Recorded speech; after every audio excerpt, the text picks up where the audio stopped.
ইরানের president Ebrahim Raisi না ফেরার দেশে চলে গিয়েছেন। আমরা যারা সোশ্যাল মিডিয়া ইউজ করি তারা অনেকেই দেখেছি সম্প্রতি হেলিকপ্টার দুর্ঘটনায় তিনি দুনিয়া থেকে বিদায় নিয়েছেন, দুনিয়ার সফর শেষ করেছেন।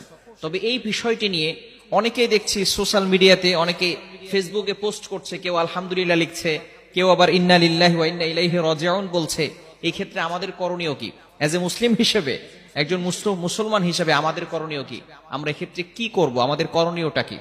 বিশেষ করে আমাদেরকে অবশ্যই মাথায় রাখতে হবে, ঈমান হচ্ছে সর্বপ্রথম। অবশ্যই তিনি যে কাজগুলো করেছেন সেটা প্রশংসার দাবিদার। তিনি প্রশংসনীয় কিছু কাজ করেছেন।